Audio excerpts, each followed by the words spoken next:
Ay,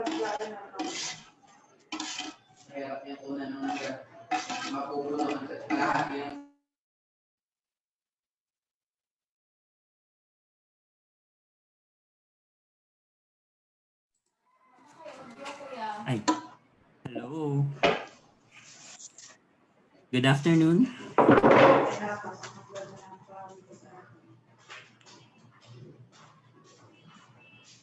Hello. Okay. Yeah. Hello, Hello. good afternoon to all our participants.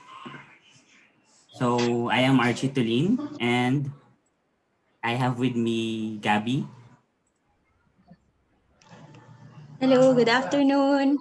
My name is Yes. Gabby from NTFP. And we will be your host for this webinar. So we would like to welcome everyone to our today's webinar entitled Indigenous Voices, Water, Biodiversity, and Food for All. But before anything else, we would like to acknowledge the presence of our participants, their organizations. Uh, we have participants representing the faculty and students of the Department of Food Technology from Bukidnon State University, as well as a graduate student from the University of the Philippines, Open University. Gabi, we have other participants from other organizations, right? Yes, I think we have our friends from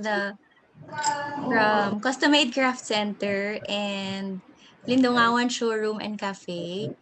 And request ko lang po sa lahat siguro mag-mute muna tayo while we are not talking. Ayan, sige. Magandang hapon. Good afternoon again to everyone.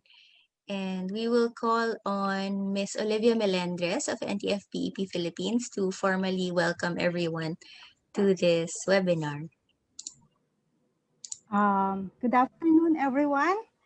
This webinar entitled Indigenous Voices, Water, Biodiversity, and Food for All is part of the Terra Madre 2020-2021, which is a worldwide slow food festival to unite our food, our planet, and our future. That's why we are speaking in English, because this is part of Terra Madre event. For indigenous peoples in the Philippines, their lives are very much linked with the land and resources, including the rivers or waters. These are where they traditionally get their food, and therefore access and use of these resources are crucial to their survival.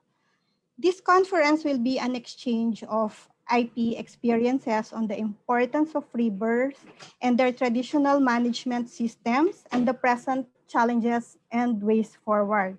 The panel will include indigenous women and youth leaders from Palawan, Misamis Oriental, and General Nakar Quezon, an environmental lawyer to discuss water-related policies and water rights as indicated in the Indigenous Peoples' Rights Act, or IPRA.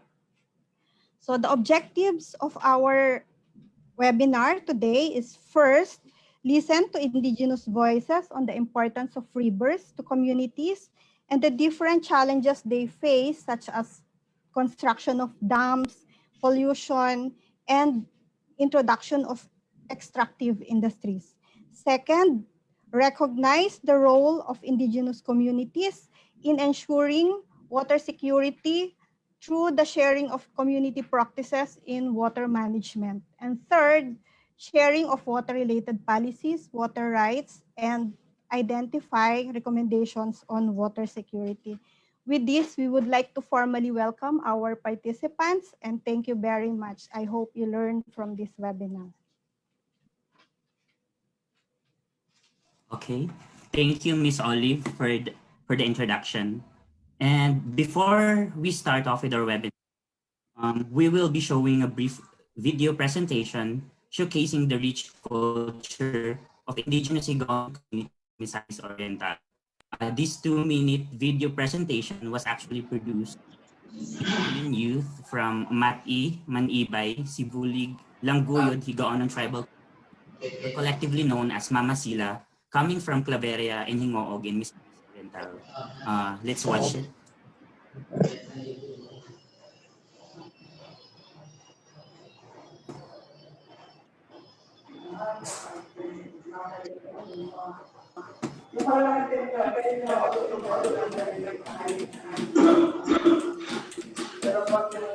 Iyan kay mga higaunon ha, basbasunon na, di maukasaduahan ha, mamasira katabihin na, ibuliga upag pandaya, upano walagkuson sa dagunan pinahabong tudta, kalanawan sumagaya, malihi daw manggabon, at doon ki minaulo sa dagiha mga wahig, labion sa siluod daw malitbog kabulig, inguog daw udyungan ha, yan tinimpohan ginlaasan, sugod pagabi anay ta, tuon sa bulong kauyagan, tao mga suda daw huda, iling-iling hatagin hawa, aman agpandayaan day, na di makalkalan sa kalasan,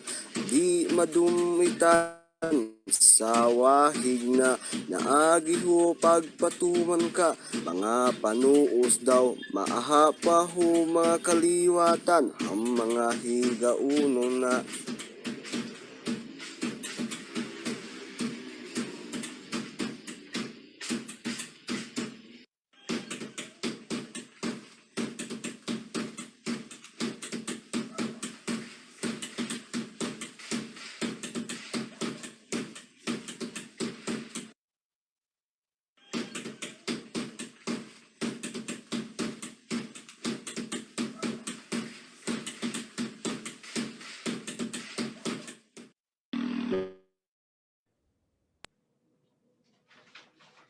Okay, so I hope you enjoyed that brief cultural presentation recorded by Mama Sila Youth.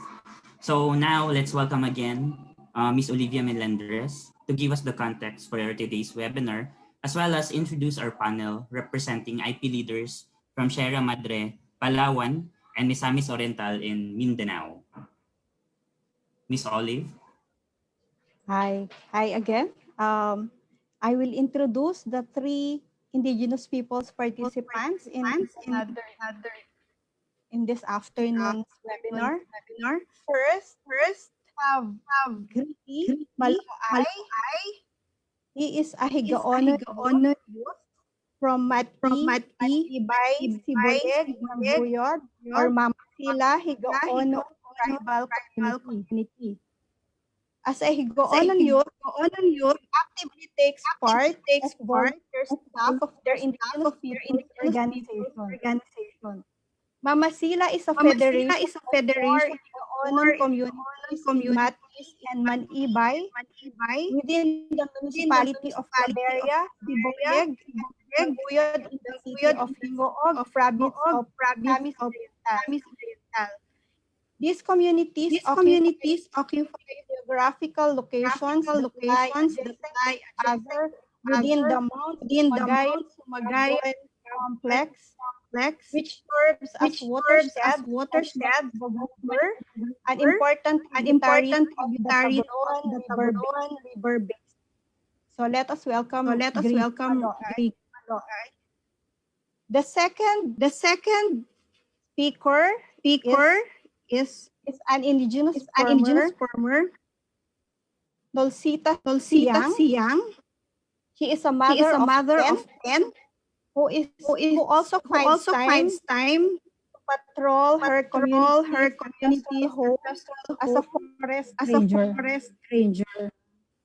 She is a member of the Palawan in Southern Palawan and has spent almost 5 decades her life farming as of land on the slopes of Mount Talcahan in Brooks Point. Nosita is also an active indigenous leader.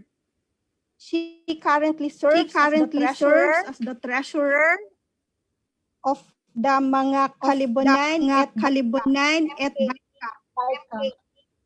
an indigenous women's organization in Brooks Point, Palawan, focused on protecting their ancestral domain from destructive activities.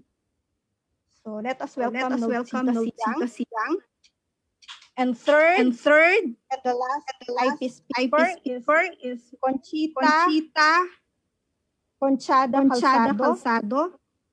He is an active Dumagat leader, as she currently different positions in various organizations. She is the chairperson of the newly organized Women Agri-Cooperative, the Samahang Kababaihang Dumagat, Sierra Madre or Kagat. Likewise, she is the chairperson of Sentrong Pagpapalakas ng Agrikultura at Kalikasan or SPKK.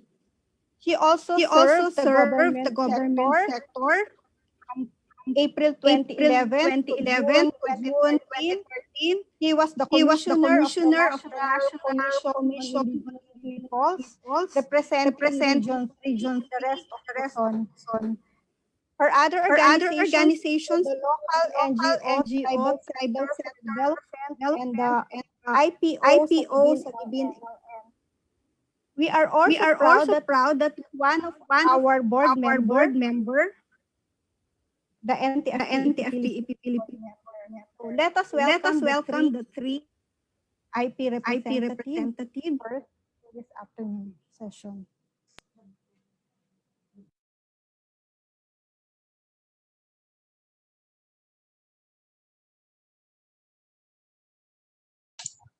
Thank you, Ms. Olive, for that introduction. Our apologies if the audio was not clear. We will get to know our participants more later, no? So today, we can move on to a video recording from our first speaker, Mr. Greggy Maloay. So let me share my screen again. And I would also like to ask everyone to just type in the chat box or the Q&A box if you have any comments and questions, and we will discuss this later during the open forum. Okay, so let me start with a video from Greggy.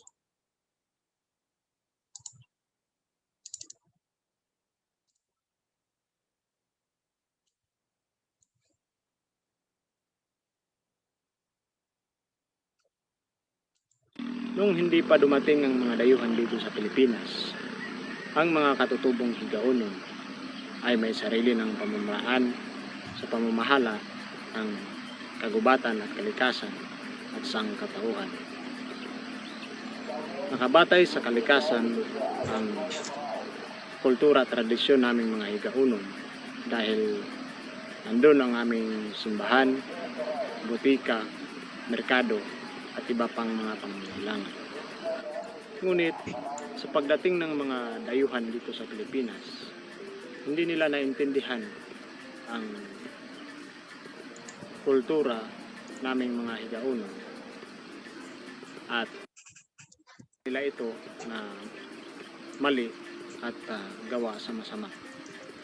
At pagdating noong October 29, 1997, kinilala at binigyan ng gobyerno ang mga katutubo ng karapatan na magmamay-ari at mamamahala sa kagubatan at kalikasan at napagdesisyonan ng aming mga ninuno na iparehistro ang aming lupaing minana doon sa ahensya ng gobyerno upang makamit ang titulo o Certificate of Ancestral Domain Title o CADT. Isa sa layunin nito ay ang pangalagaan ang aming ancestral domain, lalong-lalo na yung mga kilala namin na sagradong lugar o pina na makikita sa loob ng aming ancestral domain. Kung titignan natin ng mga bundok ng Manggabon, Kalanawan, Sumagaya at Pamalihi ay sagana pa sa likas na yaman at kagubatan na siyang nagbibigay ng sariwang hangin at isa rin ito sa pinagmulan ng malinis na tubig na dumadaloy sa ilog ng Siloo at Malitbog na tributaries ng Tagolwan at ilog ng Kabuli, Hingoo at Udyungan na siyang nagbibigay ng pangangailangan ng mga tao na nakatira sa lugar na ito at sa iba pang may buhay. Sa ngayon, kahit mayroon ng batas na Ancestral, hindi pa rin makontrol ng aming mga leaders ang pagpasok ng mga dayuhan dito sa aming ancestral domain. Influensyahan na rin ang iba sa aming mga kasamahan na gumawa ng mga illegal gawain. Kung kaya kami bilang katutubong kabataan ay tumutulong na din sa mga katutubong pamamaraan sa pangangalaga ng kalikasan. So, sa ngayon ay nabahala na rin ang aming mga leaders at kami na mga kabataan. Baka ay hindi na namin maproteksyonan ito o mas mapangalagaan ito dahil sa na rin sa mga malalaking negosyante na pumapasok sa aming ancestral domain na may mga koneksyon sa politiko na hindi na rin sumusunod sa mga nasabing batas. Kaya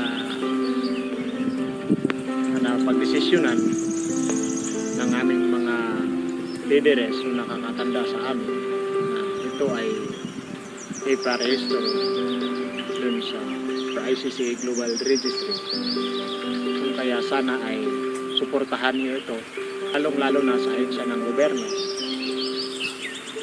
ang NTFP, BLGU, LGU, DNR, DILG, at iba pang ahensya ng gobyerno man o pribado. At matulungan din kami na mas mapatibay pa ang pagka-implementar ng Ancestral at marespeto at mabigyan ng halaga ang mga pulisiya sa loob ng aming ancestral. Ako po si Nosita.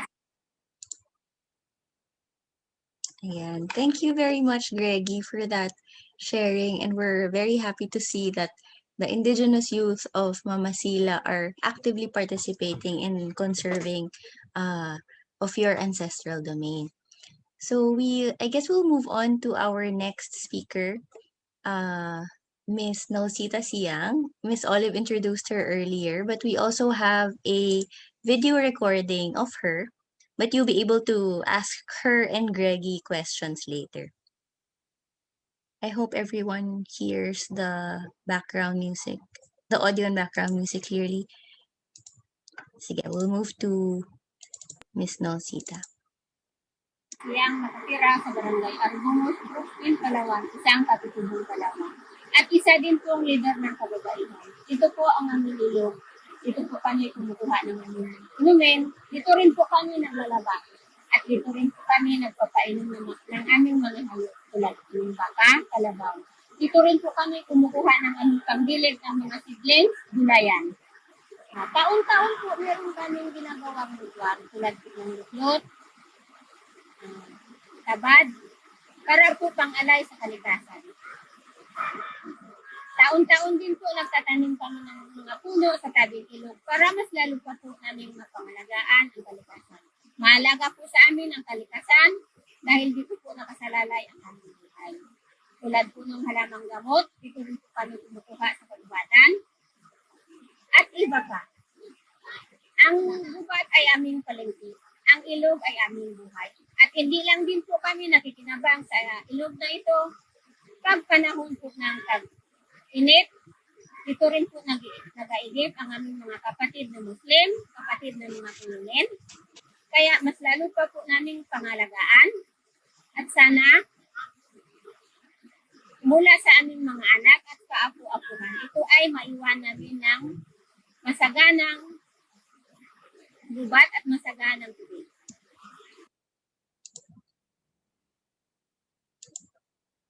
Ayan. Thank you very much, Miss Nosita, for that sharing. So we heard from our friends in Misamis Oriental and Palawan, and now we move on to the Sierra Madre. So Miss Conchita Calzado has also prepared a video for us. So I will share my screen again.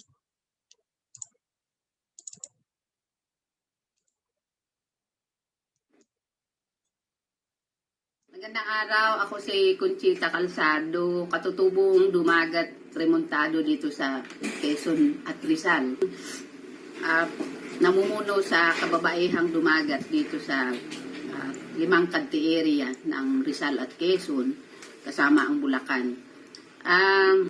Mahalaga sa aming buhay bilang mga katutubo ang tubig sapagkat alam naman natin na kung walang tubig ay mahirap mabuhay ang sino man.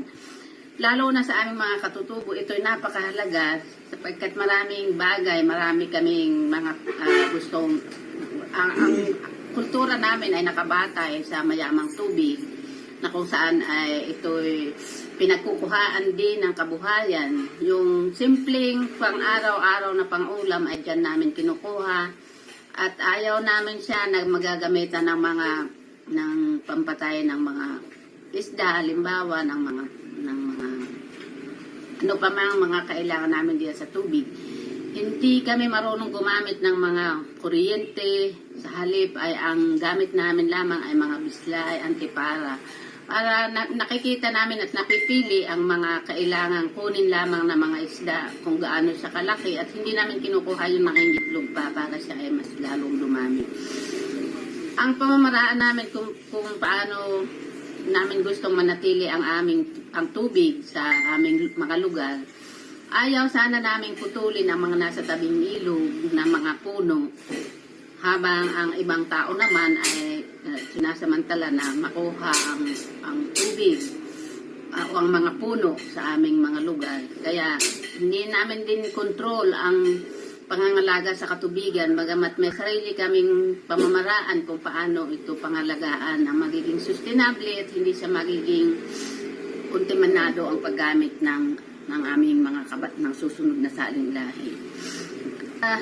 Sa ngayon, sa kasalukuyan ay nalulungkot kami na mayroong mga plano na gustong gawin pa sa aming lupaing ninuno, kagaya ng pagpapatupad nga ng proyekto Kaliwano na ang alam namin ay ito ay makakasira hindi lamang sa tubig kundi sa malawak na kalupaan din sa ibaba ng pagtatayuan ng dam na ito.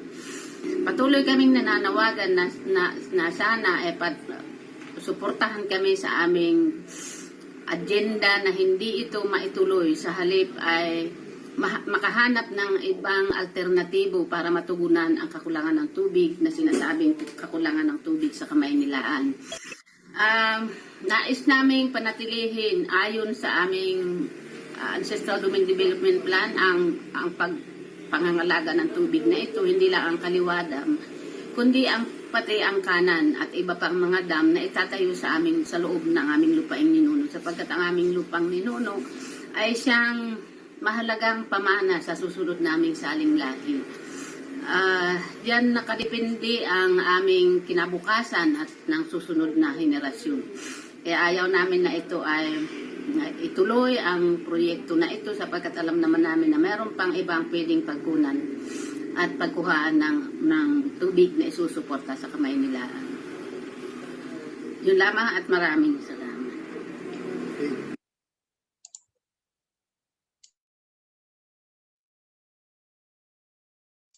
Ayan. Thank you very much.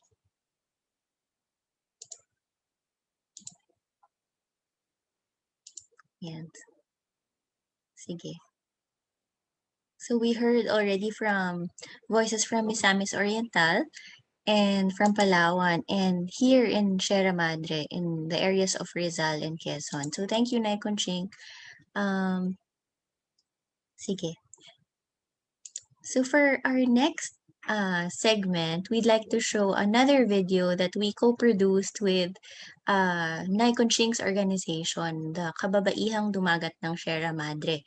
So this film is called Damdamin and it discusses the struggles of the Dumagats and the resistance to the plan Kaliwa Dam, which will affect one of the major water sources in the Kaliwa watershed, the Tinipak River. So the Tinipak River is a sacred ground of the Dumagat, Remontado in Quezon and Rizal. So allow us to show you this video called Damdamin. Let me share my screen again. Just a minute.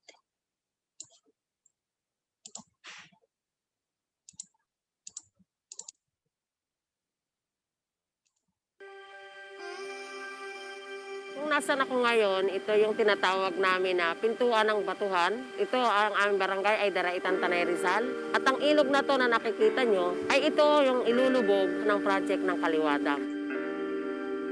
Nung po kami ay nagmapa, ang mga lugar na ilulubog ay ang aming isang sagradong lugar, tinatawag namin na Tinipak. Bakit kailangan gawin itong Kaliwa Dam? Kitang-kita naman kung ano yung kanyang ilulubog na mga lugar.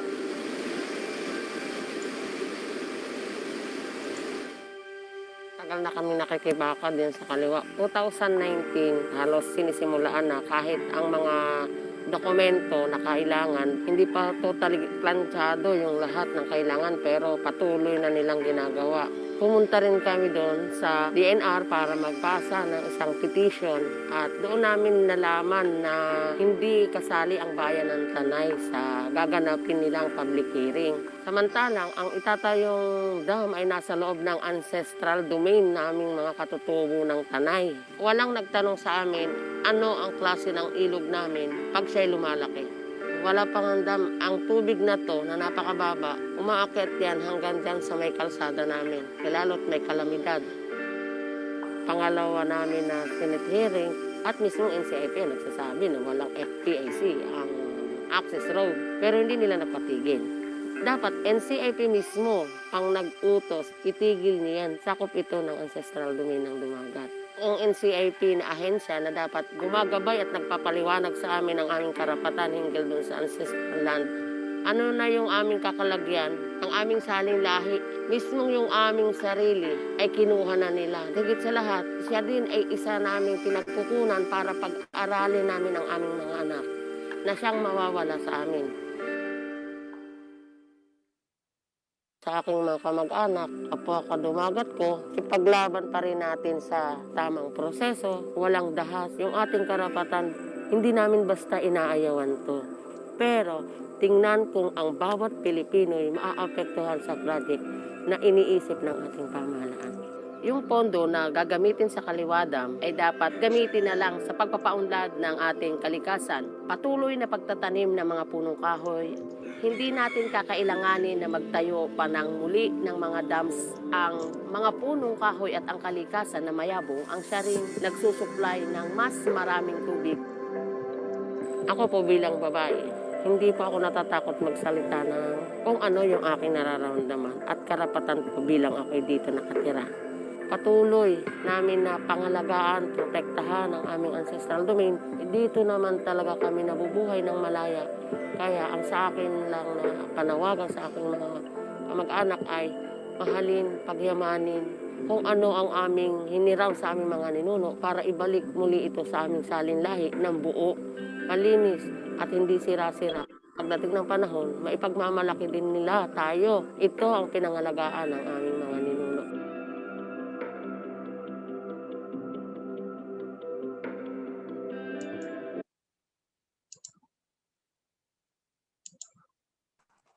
Okay, so thank you for the video. So we heard a very clear message, from the indigenous community of Dumagat, Remontada, and Sierra Madre regarding the Kaliwadan. So you might have questions. After this, we have another presentation, which is also linked to the previous presentations. So, um, for our next panel, she will we have our last resource person. She will be giving a snapshot about IPRA and other water-related policies. Our next speaker is actually a seasoned environmental lawyer and a governance specialist. She started out as a lawyer with Saligan, a legal NGO in the Philippines, working with farmers, workers, urban poor, women, and indigenous peoples to make use of the law to improve their well-being, while coordinating its local governance program until 2009. Since then, she has focused on agriculture, forest and biodiversity, climate change and development with NGOs, international development organizations, and government agencies. She also taught environment and agrarian reform law in 3 universities in Manila. She served as NTFP-EP policy governance advisor for 8 years, successfully facilitated FPIC in 4 forestry projects for GIZ or DNR, program coordinator and management consultant in the Risk Resiliency Program of the World Bank DNR, as FPIC specialist for UN FAO on forest landscape restoration and climate resilient agriculture program for the Global Environmental Facility in the Philippines, and with the UNDP GAF on sustainable land management and land degradation neutrality, marine wildlife, and access benefit sharing under the Nagoya Protocol. A very busy person, but she still continues to provide legal support to local communities, especially indigenous peoples. So let us all welcome Attorney Edna Bagigad. Okay. Thank you very much, Archie. It- my presentation.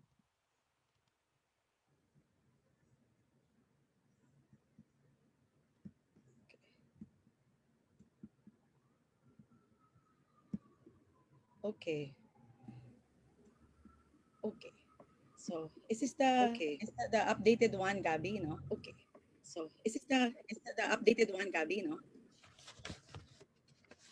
Good afternoon, everyone. I'm so glad everyone. you're able I'm to so join glad this afternoon's able to discussion. join this And I afternoon's want to discussion. start my And I presentation want to with a start my reminder presentation with a of reminder Mr. of Mr.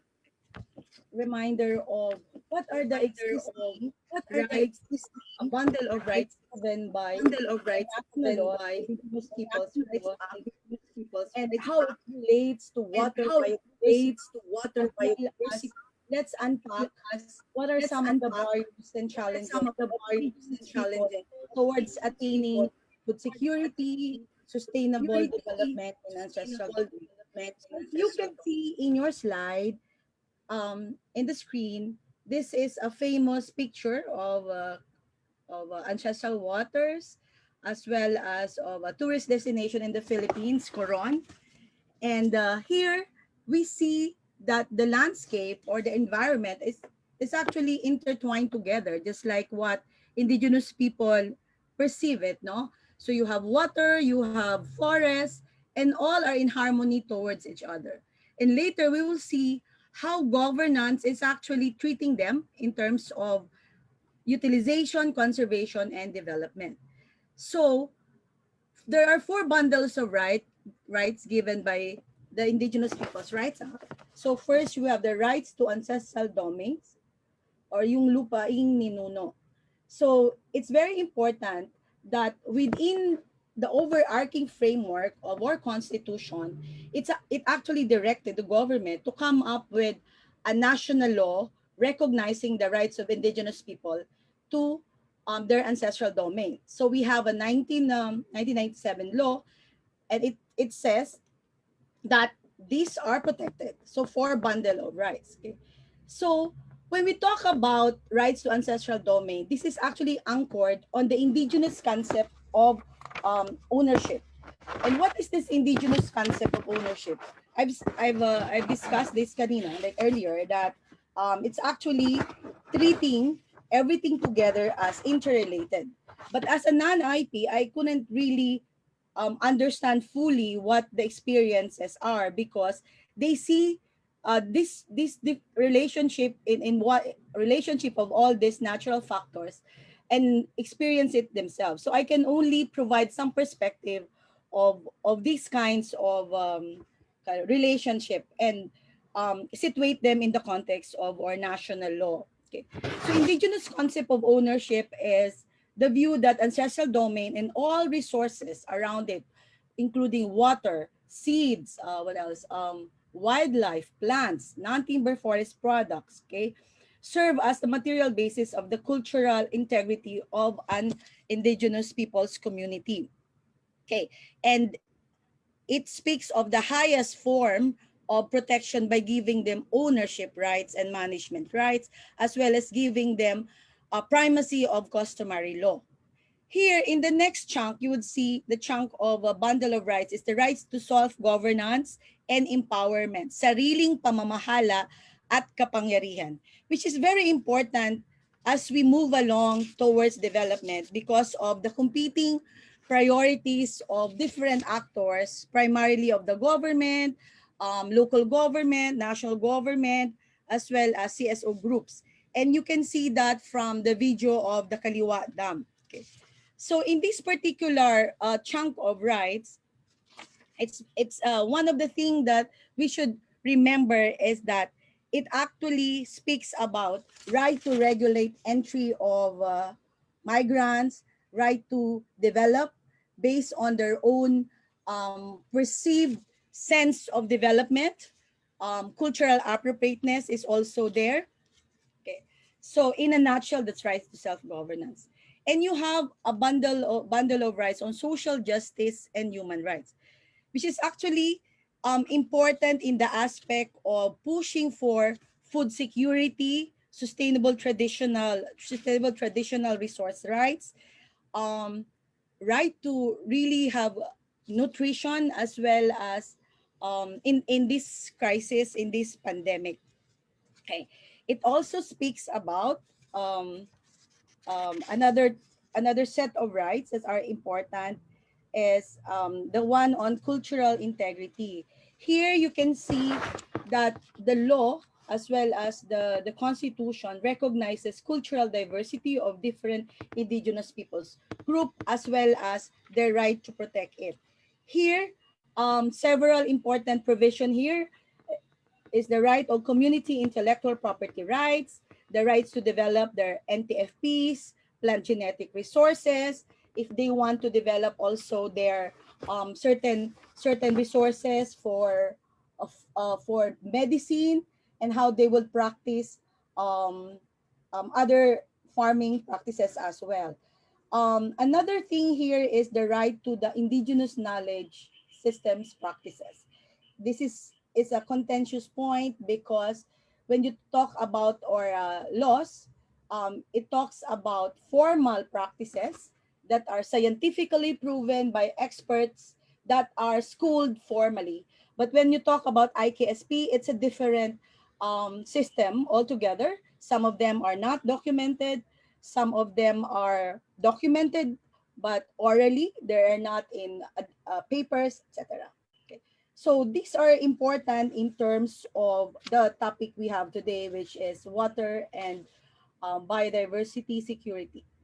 Overall, if you look at the four bundle of rights, how do we know that these are actually exercised by indigenous people? So the government said, and then the IPRA and the Constitution provide us an ancestral domain sustainable development plan that would say to the public, what are your development priorities? How would third party go into your ancestral domain? And that ancestral adds TPP, let me have the shortcut, adds TPP serves as the investment plan, serves as the cultural plan, and serve as the engagement plan. So it's a lot of things. No. So next. Next. Okay. However, if we unpack all that and situate it to our existing policy context, you would have here the enabling policy and processes. okay, under the IPRA, supported by the Constitution, as well as on the other side, you have natural resources laws and the local government code. Okay. Very important is the local government code because this is the entity, the organizational entity that directly deals with indigenous people and ancestral domain. So here you have 1, 2, 3, 4, 5. It's actually like a number of enabling policy and processes where all these rights can be protected. So you have the ancestral domain delineation. This is the start when indigenous people would claim their ancestral domain rights. And in the process, you already have their um, other person to assist them, ideally. Here, in ancestral domain delineation and titling, issues and water, particularly customary use of water and the rights of indigenous people to water, should be already surfaced. And it's part of the delineation process because it's self-delineation. So ideally in this process and in the omnibus rules by NCIP in 2012, it stated there that the process should be informed by technical support from agencies such as LGU, local government units, DNR, Department of Agrarian Reform, as well as others. You call them assisting person to actually help them come up with a plan that can be given out or integrated to bigger plans. Okay. Then you have here sustainable traditional resource right, indigenous peoples mandatory representative, community intellectual property rights, and the highest, of course, is the exercise of the right to free and prior informed consent, which is the right to say yes or no at any time of the project. And very important to note that unlike the UNDRIP, which is a 2006 declaration that is just voluntary binding, or national law, the IPRA in 1997, has put forward, highest level of protection. It's a legal right, wherein if there is no FPIC, what the policy states is that the NCIP or the indigenous people can apply for automatic cancellation of that particular development initiative. Okay, so just like, for example, the Kaliwa Dam. But we have to situate it in a bigger policy context. So you have a forestry code, expanded protected area act, wildlife code, water code, clean water act, and local government code. Here, for example, for water, while most of the environmental task functions of national government,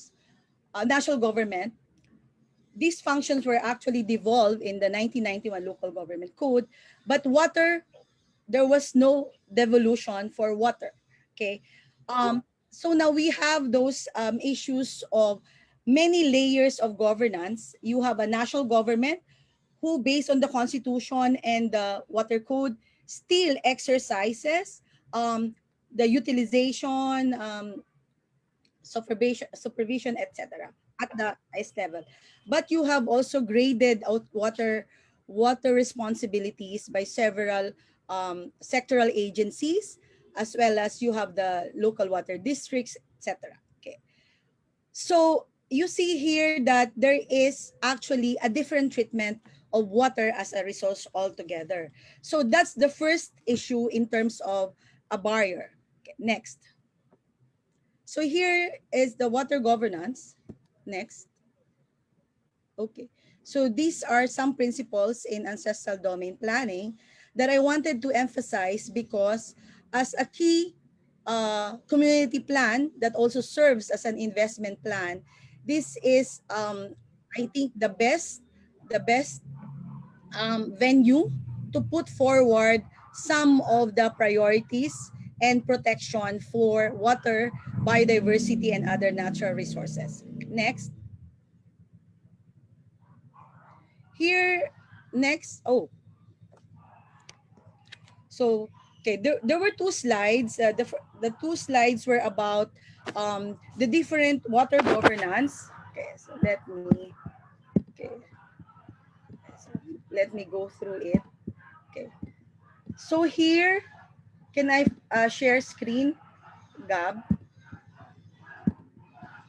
Okay, quickly on this.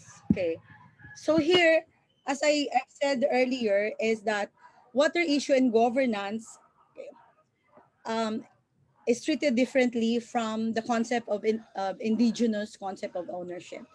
So you see here, you have different, perspective on water. When water is on the ground, on the surface, evaporate, goes down, etc. Okay. On the other side, you would see here the functional chart of water-related agencies, and you would see here that despite many effort to be together and you have efforts now to consolidate and have a water agency. Um, Still, this is a functional chart that says there NCIP as the government agency in charge for the protection of the rights and natural resources for indigenous people is not in the picture. Okay, but this is 2010. Okay, so just a snapshot that is not here. Okay. Next is, again here, the best scenario. Okay. The best scenario is that it would be integrated into these community development plans and going to that's barangay, going to the city, municipality, and towards the local investment plan. Because as you can see, we have bottom-up budgeting and planning. It's actually ingrained in our different laws. And if there will be no plan or no participation of indigenous people, no indigenous mandatory representation in local sanggunian, then that first step of engaging to the higher level plans, okay, is actually already defeated. Okay. So here, this is a PowerPoint I took from the project of NTFP um, in, um, in trying to come up with a local climate change action plan, and it's based in some of the I think CLUP guidebooks. Okay. So so as an example of this enabling policies. Okay, sorry. Oh, wait.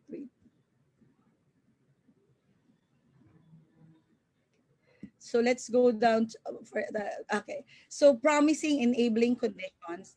In the picture, in the slides earlier, provided, there there was a sharing by someone from Brooks Point, showing that they have integrated some of their issues or articulated some of the issues in the current ordinances. I think as a background, and also you have the indigenous community conserved areas. That's an enabling policy because the expanded NIPAS Act already somehow recognize ICCAs, but there are some challenges in terms of operationally doing it. Um, you have also exercise of FP. In policy, it is good. It's actually very strong, but ground realities really differ. Um, when you have powerful forces against community interests, the powerful forces are actually defeating community interest. So very important to have all these processes like local landscape governance discussion, advocacy groups, etc. Okay.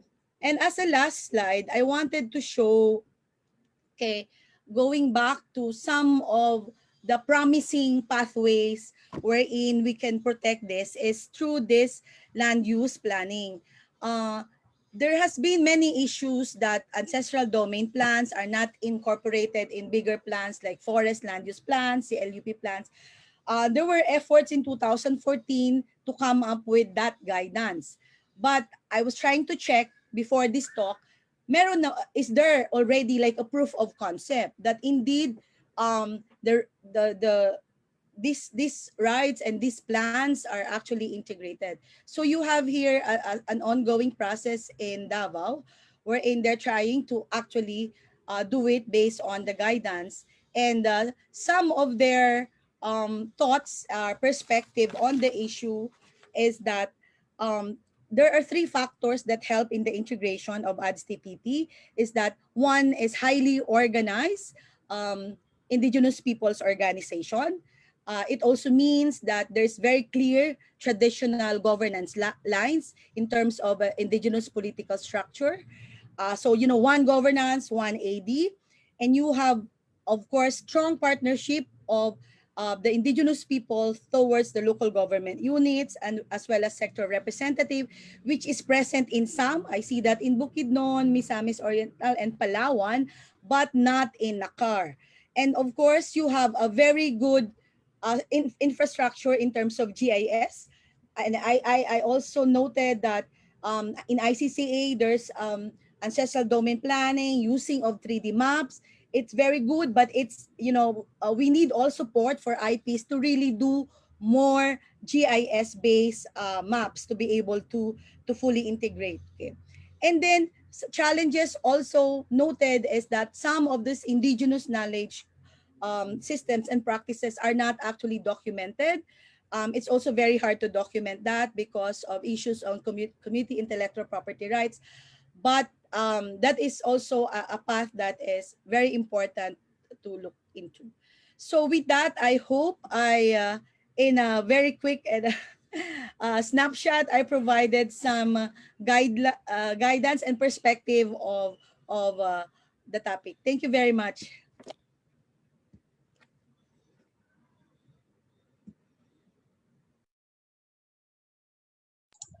Thank you very much, Attorney Edna. So we've heard from our panel of Indigenous representatives now from Masila, Greggy, from Palawan, Miss Nosita, who unfortunately is currently unable to connect, but she hopes to be back to answer any questions you might have. And we also heard from Nay Conchita Calzado on the current issues that they face in the Kaliwa watershed.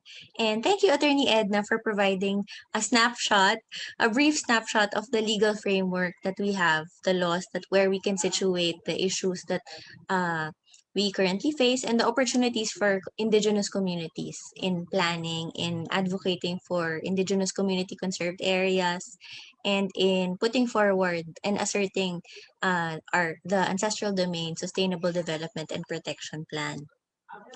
So we will move on to our open forum. We already have a few questions here. And let me call on Miss Grace Ann Enriquez from NTFP-EP Philippines to facilitate our question and answer. Thank you. Portion. Hello, good afternoon. So we would be entertaining around 3 to 4 questions. There at least there are may nag-raise na ng isa, si KM Reyes. So unahin muna natin yung nasa chat na mga questions at tapos si KM. So baka maka-entertain pa tayo ng other questions. So please indicate if there's a chance kung sino yung questions for sa ating tatanungin. At kung nahihirapan man kayong mag-English or mag-Tagalog, Bisaya, we encourage you to write na or itanong yung question na komportable kayo na language kasi kami po yung mag-translate vice versa. So first, unahin ko yung question na I think this is for Attorney Edna. If some definitions in the IPRA law is easily contradicted by other legal policies, can we still say that IPRA is capable of protecting the interest of the IP? So, Tagalogin ko, kung yung ibang mga definisyon na nasa IPRA law ay madaling i-contradict or ng ibang pulisiya, masasabi po ba natin na ang IPRA ay effective sa pagprotekta sa interest ng mga IP? So, Attorney Edna? It's a very hard question. So let me phrase it this way. So when all these rights were given, and all this protection were given, um, it comes with a government agency, the National Commission of Indigenous People, who were given the responsibility of actually facilitating and making sure that all these rights that were granted were actually can be exercised by Indigenous people. So it's also a factor of this, the efficiency, or what I call this, the vision of the National Commission of Indigenous People. Okay. So that's one. Okay. And there are many factors as well. Okay. So is it an effective mechanism mechanism for protection? In we have seen some gains, definitely, from the work of the community here, that IPRA still provides some protection, but sometimes those protection are actually um, not enough. So we need more people to actually push for that kind of protection. So you have option to go to court. You have option to use NCIP courts. They have quasi judicial power. We have option to do claim making against NCIP, against local government units. So there are many ways as well to make sure those rights are actually enforced. So I don't have really a quick answer to say if it's protecting, but definitely it's enough. There's enough protection. There are guidelines that can be used as an enabling rules, but as of now, there are vested interests of NCIP, vested interests of DNR, vested interests of many that are really not aligned to the vision of the IPs. So we have to unpack this, and we have to have so much dialogue. So yun, that was a long answer to a short question. So, salamat po, Attorney Edna. Kahit po mahaba po yung explanation, meron din naman pong naano sa question. Ito is related to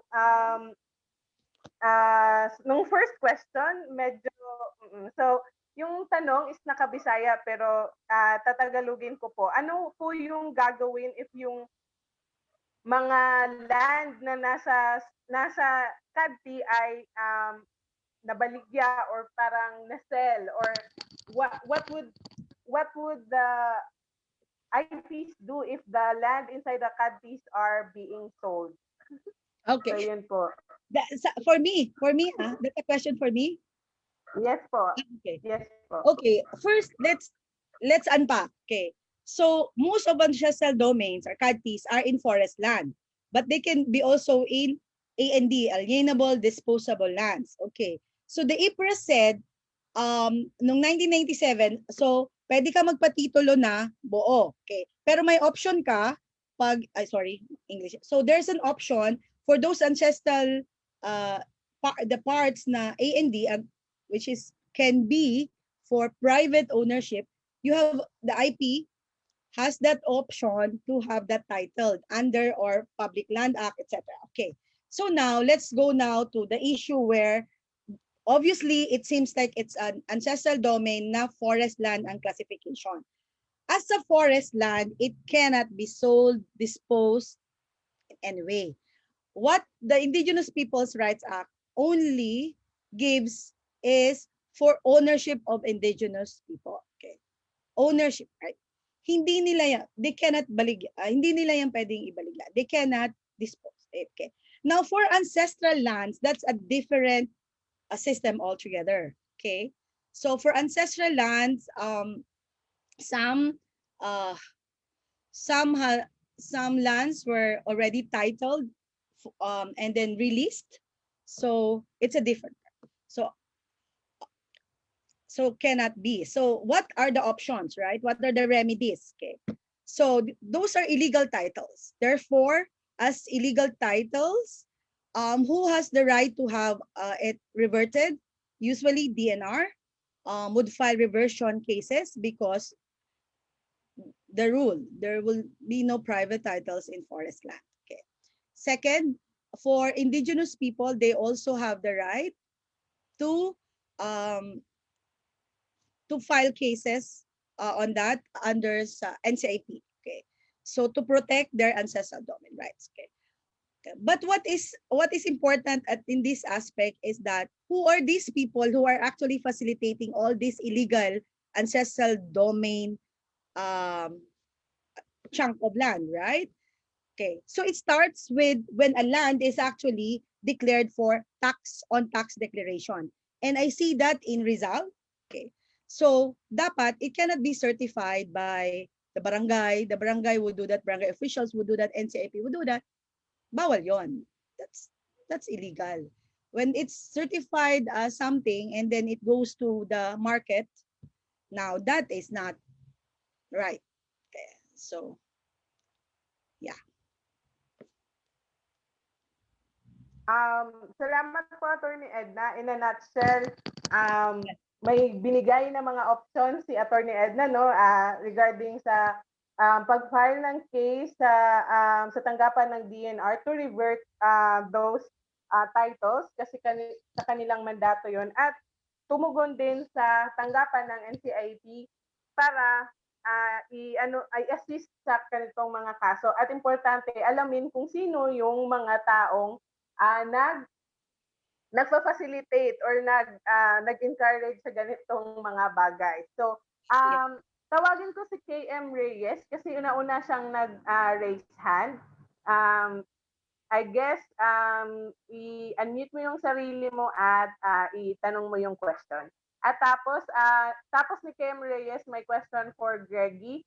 So, KM? Hi! Narinig niyo po ako? Grabing lakas yung ulan dito. Hello po. Yes po, naririnig po namin kayo. Okay, sige po. Para kay Attorney Edna po ito yung tanong na to. We're an environmental conservation organization dito po sa Palawan, and we're working with indigenous communities for environmental designations. And we do this using FPIC naman po. Yung tanong ko lang po is one of the biggest issues is parang yung government, they still don't want to listen. Like, as in, as a youth organization, none of us are attorneys. What are some things that we can do to apply pressure for local decision makers to really listen? Kasi yung nakikita ko po is kahit we have FPIC, kahit they have a seat on the board of these environmental like conservation areas, parang it's a formality lang. Parang checkbox lang po siya, but they don't actually consult with the indigenous communities ever. So, yun po, yung tanong ko po. Kung may advice po kayo. Okay, so we are a democratic country, no? We all have this participatory processes, and we have election, we have plebiscite, we have recall. So all these processes are ingrained in our system. So I think what is needed here is overhauling of governance. In terms of, first, we should not be electing people who have those kinds of interests and all those lack of public service. Okay. And second, in the locality, you have their local special bodies. For example, sa LGU, no, to be accredited, and then you have those you have all this what I call safeguards. Okay. So what I see is really a continuous effort of engaging again dialogues, and it takes years to do that. So there's no quick way. There's no quick way, but there are possible ways. So and there are also legal and quasi-judicial processes. There are meta-legal tactics. You go to the streets, you file cases against them. these are all in expression of of our advocacies. So those are example of things that we can do. Okay. Lahat naman yan, all of that is actually ingrained as safeguards in our laws. Okay. So, yan. Sige po. Let's, Okay, yeah. sige. I know, these are very hard questions. So, salamat po Attorney Edna. Medyo kayo po yung anuhan ng mga tanong, no? At medyo complicated yung mga magagandang tanong.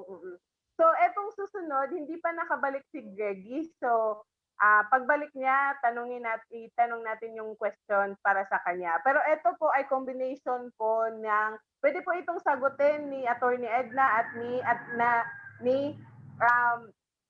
Ate Kunching. So, ito po yung tanong. When IP ancestral domains, galing po kay Mary Racelis. When IP ancestral domains are invaded, as in the Kaliwa Dam and other examples, have there been legal cases filed to challenge these violations in court? If yes, what were the court decisions? At did they support the IP rights under IPRA and related laws? Why or why not? Sige. So, Attorney Edna, at baka gusto din pong contribute ni Ate Kunching kung ano po yung sinuportahan ba ang IP rights under IPRA at ibang mga katunungan? Bakit at ibang mga laws or mga polisiya, bakit hindi? So, yun po. Attorney Edna? Okay. So, okay. I think first and foremost, we have to accept accountability from the National Commission of Indigenous People. They were tasked to actually facilitate all the safeguards mechanism. So if we as a community and as CSO would just be blind to some of the short changes of the people who are actually in government and accountable for the actions of government, then that's the problem. So from the very first palang, for example, in the Kaliwa Dam issue, if there were excesses, and I would call that excesses of the NCIP, illegal acts, then we should file cases against these people, not only in courts, but in civil service, under civil service rules, ombudsman, etc. Because I think we should what do you call this? We should start a movement wherein we should not accept things that are not are not at par with what we deserve. So that's the first step. With regards to other things, what is really needed for organization, youth organization, and other community-based CSO is to actually bring more support to community, enable them to actually first understanding these rights, as well as how to make use of all these rights in a practical manner. Saan kayo magpa-file? Where do you go to in terms of claim making? And then after that, consistently support this community action to the point that they will reach where they want to go to, right? So it requires a lot of support from different groups, because we cannot build a community that is like in isolation. So it's really a whole of nation, whole of society. So I hope my answer is sufficient to bring some light into this. Okay po. Sige po. Salamat po, Attorney Edna. May question po tayo kay Greggy, kaso nadadrop pa po hindi pa po nakapasok balik si Greggy. So pwede pong may tanong po dito regarding pwede po kayang sagutin ni Kuya Benny at ni kung sino yung kasama ni Greggy sa Mama Sila at kay Ate Kunching na rin po. So, ito yung tanong, how does indigenous leaders protect the rivers from intrusive development? How would you like the government to respond to this? So, paano po pinoprotektahan ng mga indigenous leaders o yung mga lumad na leader yung kanilang mga rivers or yung kung sa Bisaya pa mga sapa sa mga intrusive development or yung mga proyekto na nakakasira sa mga river or yung ilog. At paano nyo gustong mag-respond yung government sa ganitong mga problema? So, tawagin ko muna si Ate Kunching kung meron po kayong gustong isagot. Ate Kunching? Okay, so parang nahihirapan. Kuya Benny, gusto niyo po bang sagutin? Yes, Grace. Mayong hapon. Opo. Nakuha okay. mo ang... Okay, Grace, nakuha na ako. Well, ang tanong kanina na paano ba i-protect yung mga watershed ng IP leaders, no? Actually, sa totoo lang, no, sa ngayon, mas madali magprotektar yung IP communities, IP leaders kung mayroon ng mga ancestral domain title, may STPP na. Kasi may basihanan kasi. Kasi kung per experience kasi, yung ibang, halimbawa kung walang legal documents, yung IPs, yung mga intruders, yung mga interventions ng ating government at mga private sectors, hindi masyadong pinapakinggan. Pero kung meron tayong legal documents na kung paano natin gabayan yung verbal, isama natin yung legal, medyo may power tayo, mayroon tayong lakas na protektahan. Kasi halimbawa sa amin ancestral domain sa Bukidnon, meron na kaming internal policy, meron pang STPP, meron pang napakadami legal documents. Pero doon sa government projects, halimbawa yung DPWH, pumapasok pa rin. Sasabihin lang ng agencies na huli na pa, pwedeng sa huli na yung APIC. Yung so may mga negotiation na napakabilis at masyadong, lalo na kung yung IP leaders ay sabihin natin na medyo may kulang sa capacity to assert dun sa ating mga legal basis na kung paano mag-act doon sa mga projects na nakasira sa kalikasan. So yun, sa akin, no, sa aking personal na karanasan, maganda kung mayroon tayong tenurial instrument kasi may basihanan tayo. Yung mga walang certificate of ancestral domain title, yun ang mga communities na mahirap talaga, no? Yun parang yun ang idea ko na mahirap yun. Hindi ko pa alam kung may IP communities ngayon na nagsabi na kami gumagamit kami ng meta tactics, yung resistance ng IP, yung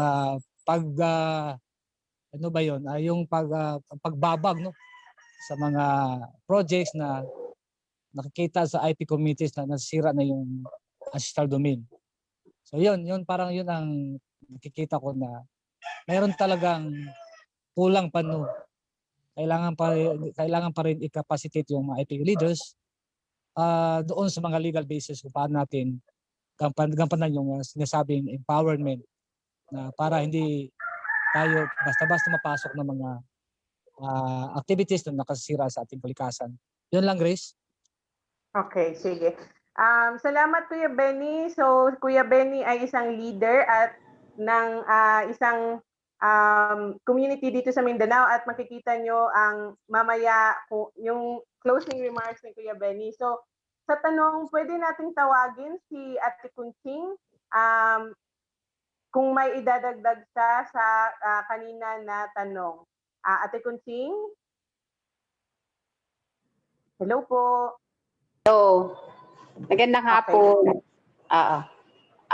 Doon sa unang tanong kanina, yung tungkol sa protection ng IPRA law sa aming mga karapatan bilang mga katutubo tungkol sa proyektong Kaliwadam, mukhang dihado ang karapatan ng katutubo dito dahil ang pakiramdam namin, hindi kami na proteksyonan ng batas mismo.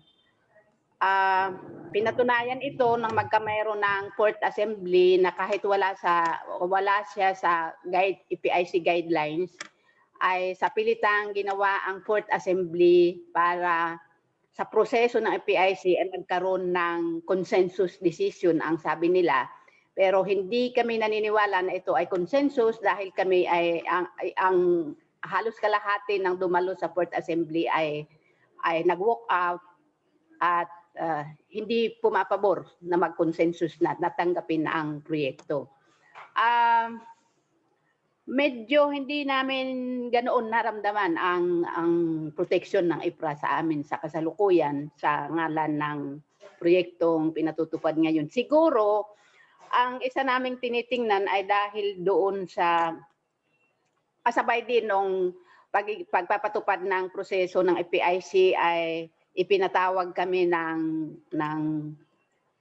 mga grupo na nagpapatupad naman doon sa LCAC and Local Communities in Armed Conflict at sinasabi na ang mga nagnono sa proyekto ay kaliwa, nasa kaliwa. Parang mga subversibo na tao.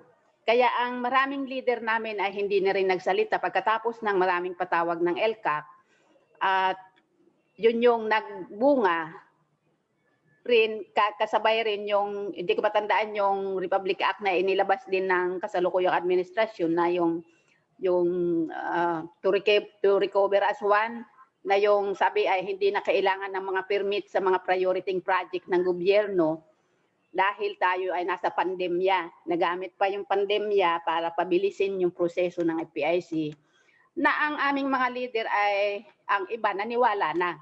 Wala na tayong magagawa kaya ito ay hindi na natin kayang pigilan, hayaan na natin at makinabang na lang tayo. Kasabay pa rin yung mabilisang pag-issue ng pagbibigay ng MWSS ng 20 million na cultural damage fee doon sa matagal na ini-implement nilang proyekto, yung Umiray Angat Transmission Project.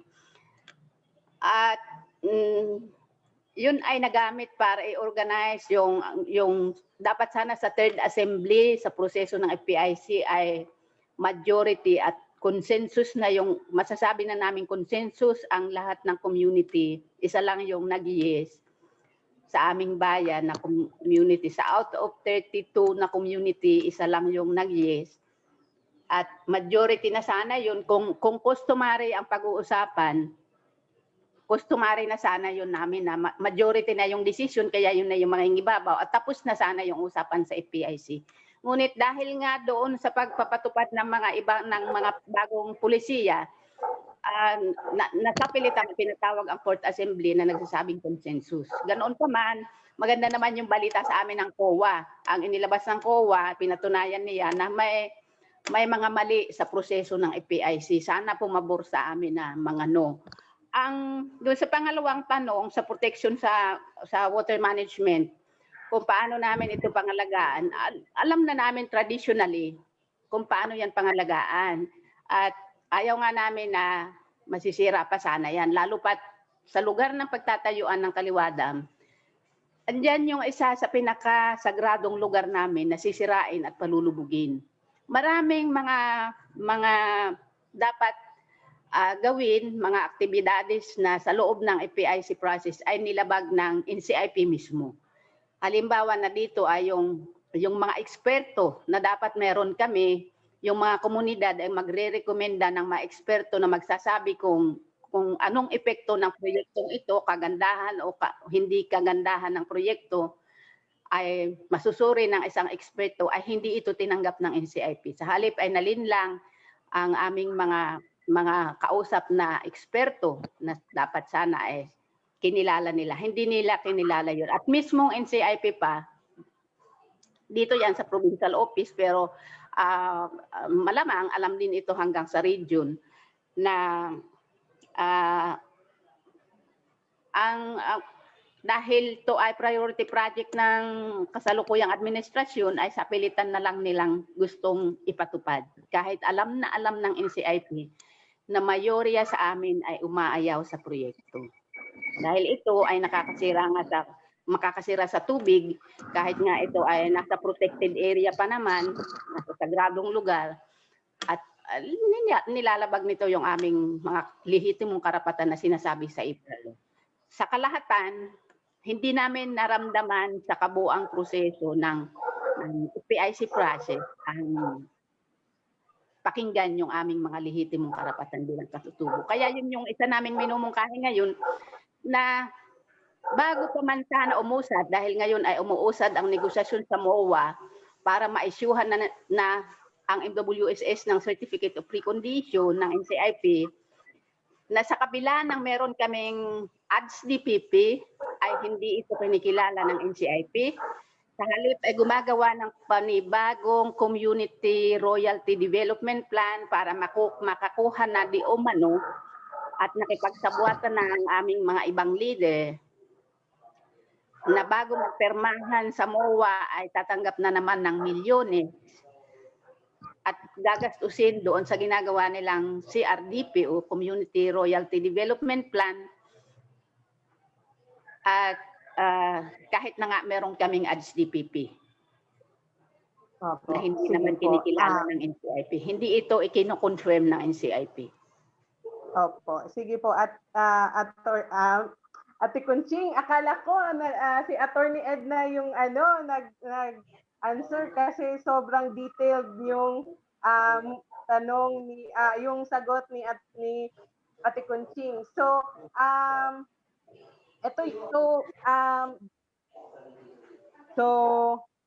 yung response for our participants in other countries, here is the response of Ate Kunching in English.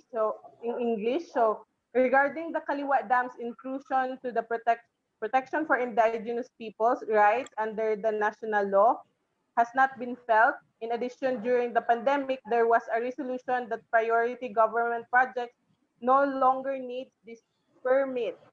So threats of red tagging has also been experienced for indigenous peoples who resist the project. As indigenous peoples, we already know how to conserve our rivers.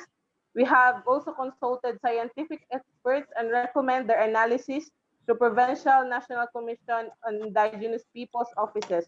But these were not listened to. This is a priority government project.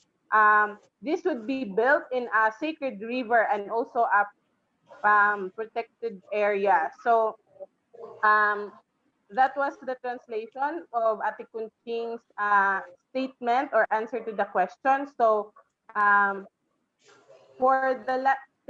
you, Ate Kunching. For the last question, baka pwedeng for Greggy po ito. However, kasi wala pa si Greggy, pwede ding mag-respond yung ibang kasamahan ni Greggy. Ay, andito na po pala si Greggy. So, ang tanong ay galing kay... Okay, nakalimutan ko kung sino ang nagtanong. Pero ito yung tanong, Greggy. Sige, so in what way or paano mo ina-encourage ang iyong kasamahan o ibang kabataan na magiging active sa ganitong mga activity? So, pwede mong pwede kang magbisaya, Greggy, tapos amo rang i-translate to Tagalog or English. Depende kung ano sa imong ganahan or comfortable nga language. Greggy?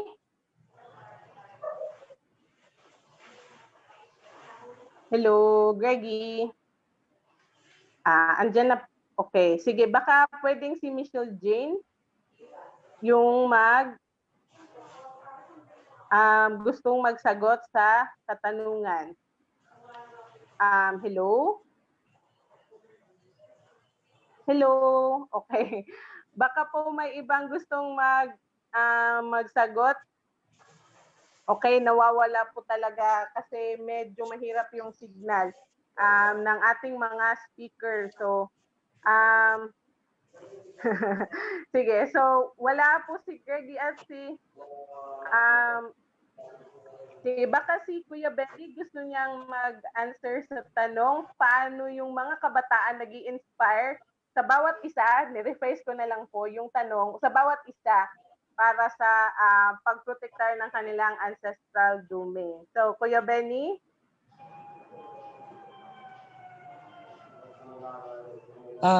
Yes, Chris. Well, dito sa atin sa Agmihiko. Well, parang malaki kasi ang task or ang papel ng mga kabataan doon sa pag-aaral ng IKSP. At kailangan kasi may mahigpit na close relationship ng ating mga kabataan doon sa mga matanda. Dahil yung mga matanda ngayon, sila yung cultural bearer, cultural masters. Kailangan ma-transfer na yung knowledge doon sa mga kabataan sa lahat ng aspeto ng pagprotekta ng ating ancestral domain. Kasi mayroon kasing maraming paraan so, sa history, sa bawat bagay na magkita doon sa ancestral domain, at yun ay malaking bagay na magagamit natin doon sa pagprotekta. Sa history pa lang, doon sa IKSP, at siyempre doon sa legality, yung mga kailangan na kailangan natin doon sa pagprotektar ng ating ancestral domain, lalo na doon sa katubigan. So ang mga bata kasi ang sinasabi natin na sila yung pamalukan. Sa Tagalog ay sila yung kamay, mata at bibig ng ating mga ancestral domain. So yun, malaki ang talagang kailangan ng ancestral domain at ng Council of Leaders na i-organize yung mga youth na sila yung next in line para doon sa pamamahala ng ating ancestral domain. So yun lang siguro, Grace. Salamat. Okay, sige. Okay, so translating the Kuya Benny's answer, he said that the role of the youth in protecting the ito pala ang may translation pala si Gabi. So for our community in Agmihiko in Bukidnon, the youth have a valuable role in learning indigenous knowledge and practices. They have to cultivate a close relationship with the elders, the culture bearers, and the cultural masters to learn all the aspects of protecting the ancestral domain, especially the waters. The youth are the hands, eyes, and ears of our ancestral domains, or what they call pamalukan. The Council of Elders must organize the youth as they are the next in line for governance of indigenous ancestral domain. So, yun po, baka andito na po si Greggy. Pwede po ba nating tawagin si Greggy? Hello? Hello? Greggy? Okay, naririnig. Nadunggan ka na mo. Okay, go.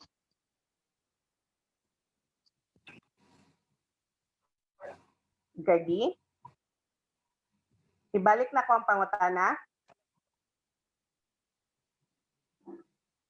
Hello. Okay, sige. Parang nahirapan si Greggy. I-assist mo muna ni Ray. Nag-Ray si Attorney Edna. Baka gusto niyang magdagdag. Sige po, Attorney Edna. I want to quickly respond to what Benny said about Diyan na lang daw sa inyong phone. the right, Kasi mas kusog. yung right ng mga katutubo ay nagiging basihan na tuloy yung mga papel, no? Pero yung papel, if you have a title and you have Ancestral Domain Sustainable Development Plan at CPP, I would like to remind the group that in policy naman nasa IPRA that Ancestral Domain, whether that's titled, meron siya talagang titulo or not, ano, have all the rights naman. So indigenous people in Ancestral Domain, these rights attaches to them by virtue of their claim. So whether titled ka, may papel ka or not, meron kang ganon na mga Ancestral Domain rights. But of course, the government operates differently. So we have all these documentation requirements. Okay. So one. Second, ang EIA process, as well as FPIC process, under sa policy, whether you're a government agency or not, you are required to do EIA and FPIC in all your projects. Okay. There are some rules in terms of streamlining, etc. But the basic rule is that DPWH would need to also have EIA, FPIC, etc. Okay. On the issue of COVID being used as a measure to actually go against all these rights, actionable naman yon. Ibig sabihin, hindi yung pwede.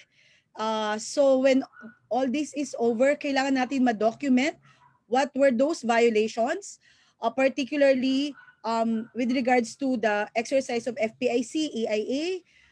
Lahat naman po siya may remedy, legal remedy. It's just that it takes a lot of work because we have to document all this. And my last point would be on the IKSP, on issue of documentation, etc., which is important because we have policies, we have new policies coming up na sinasabi lang na nire-recognize yung mga documented in a way, right? So when we push for sustainable traditional resource rights of IPs, the barrier now is that they would ask you some documentation that it is indeed sustainable and it is traditional. So what we can do is actually make sure that we are actually empowering communities to document this on their own, not other person documenting it, which could be misappropriated. As well as push for DNR and other bodies to recognize sustainable traditional resource rights. So these are answers to some of the questions there in terms of the policy framework. So I hope that is something useful to this forum. Thank you. So, salamat, Greggy. Salamat po, Attorney Edna. Greggy, pwedeng go na sa pagsagot ng tanong kanina. So, go. Ray?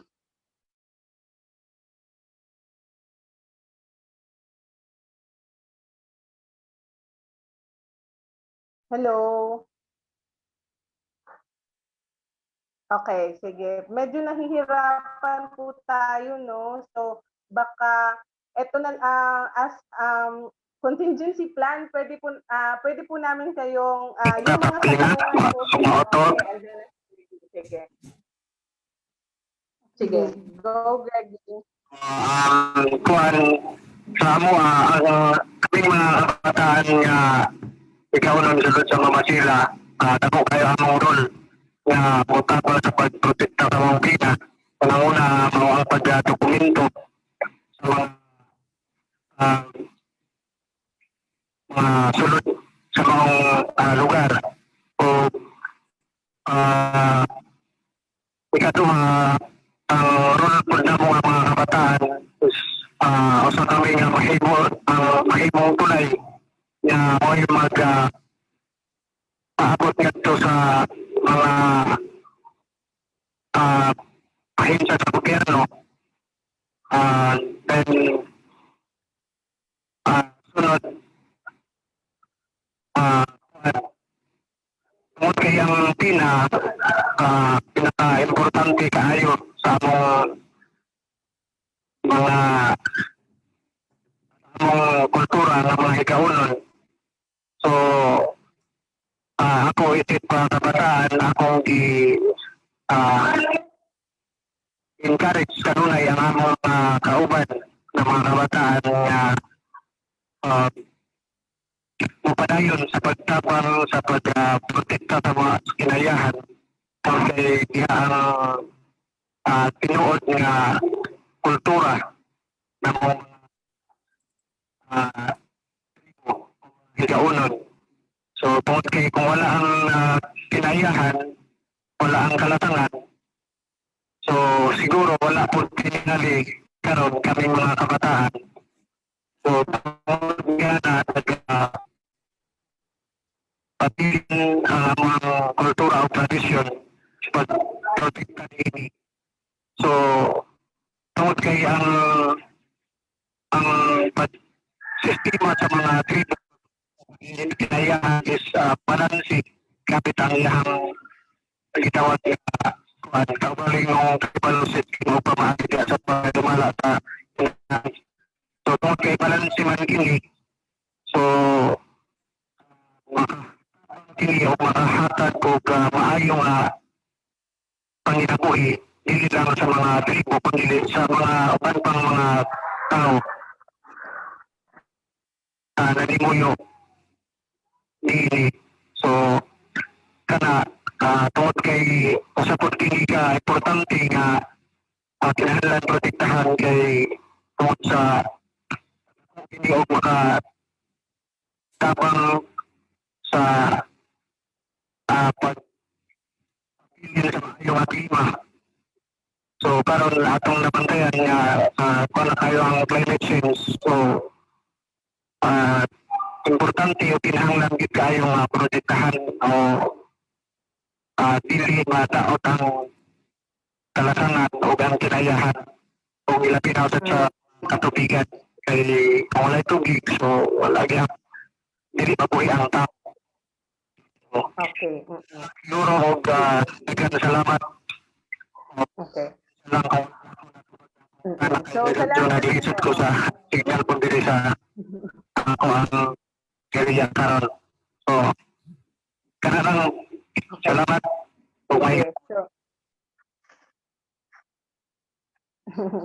sige, salamat Greggy. Mahirap yung ginawa ni Greggy no na andun sa area na mahirap yung signal. There is a translation of Gabi in the chat. Since we are going to wrap up, in a nutshell, Greggy answered that they are encouraging the youth to be the bridge or to connect the community to various government agencies, and also to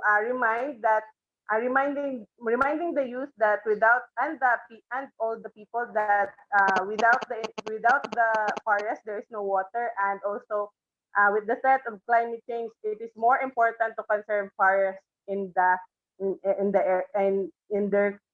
communities, in local communities. So salamat.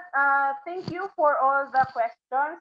Ang daming questions pa po na hindi pa na-answer, pero we will try to get back to you through email. And right now, okay. So at also yung mga tanong din para kay Ate Nosita. So since we are very, very constricted in time, we'll proceed to the closing remarks.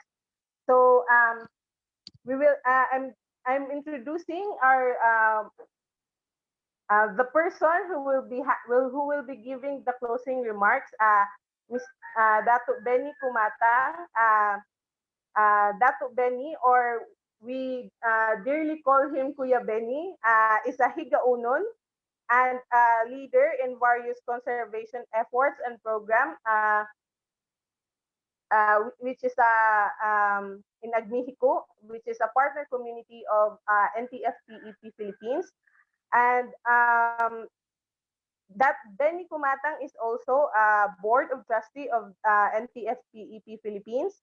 and he is the indigenous people's mandatory representative of the municipality of Impasugong, Bukidnon, the tribal capital of Bukidnon. So Kuya Benny, take it away.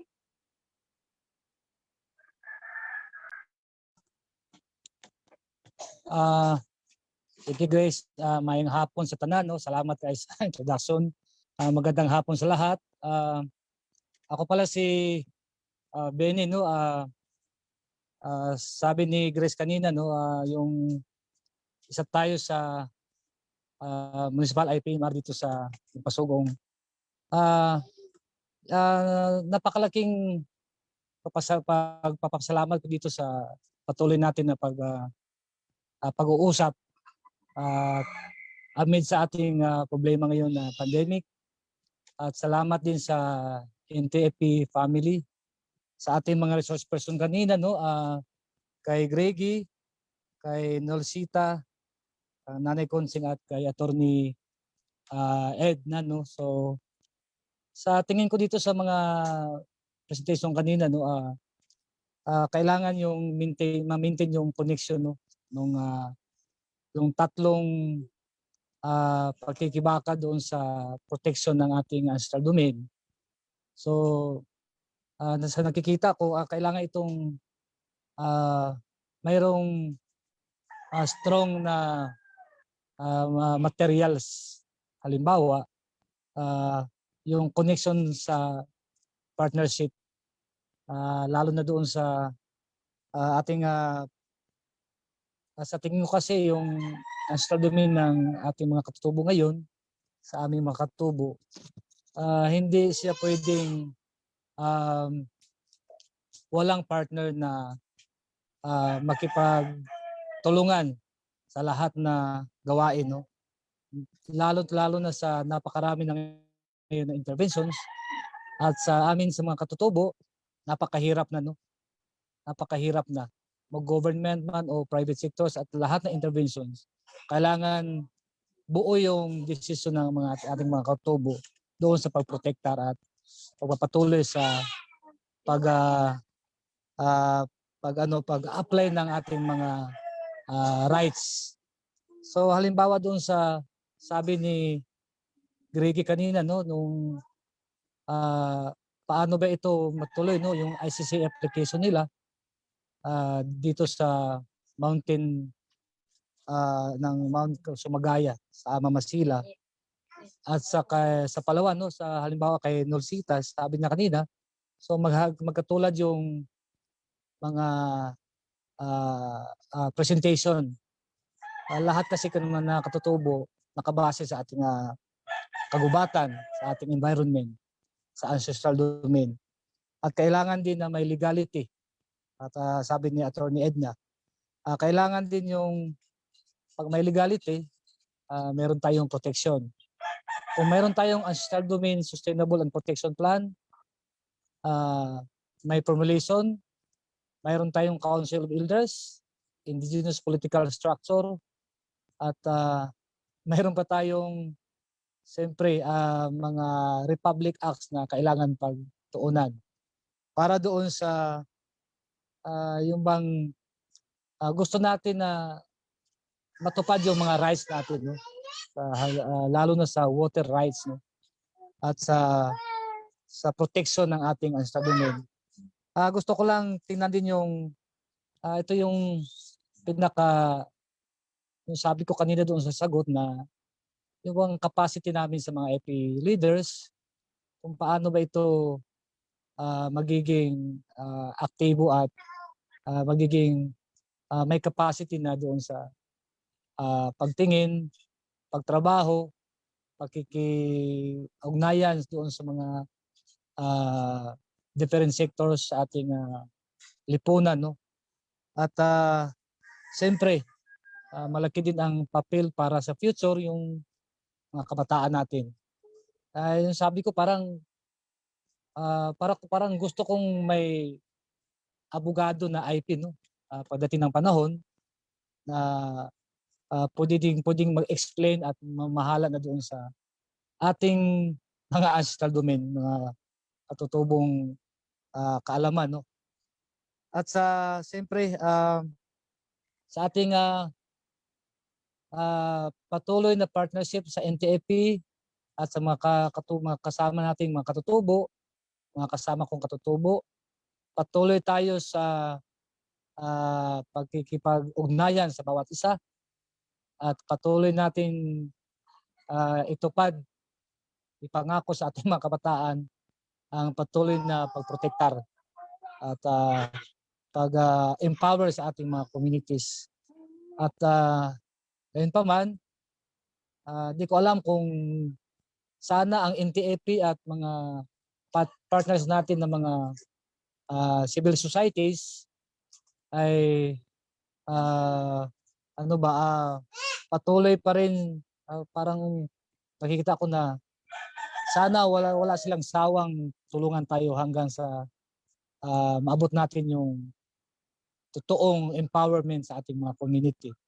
At palagi namin sinasabi na kung wala yung interventions ng ating mga partners, ay talagang ang IP communities ay medyo may kahinaan, no? Lalo na doon sa pag-encourage ng ating mga IP leaders at members ng community. At maraming salamat sa lahat ng ating mga speakers, kay Attorney Ed, sa ating mga kasama ko dito na mga kasamang partners ng NTFP sa Luzon, sa Visayas at Mindanao. Sana patuloy tayo na magdasal na itong ating challenges ngayon ng pandemic ay walang walang IP communities na magiging biktima o magiging magkaroon ng problema sa ganitong problema. At sa lahat na organizers, salamat din kay Gabi, kay Olive at kay Archie, kay Grace at sa mga kasama sa NTFP-EP. Salamat kay Ate Ruth, sa ating Executive Director at sa ating mga partners na nakikinig ngayon, mga participants. So yun lang siguro. Patuloy tayong mag-uusap dito sa webinar. Sana pagkatapos nitong pandemic, makikita tayo personally. So maraming salamat. Magandang hapon sa lahat.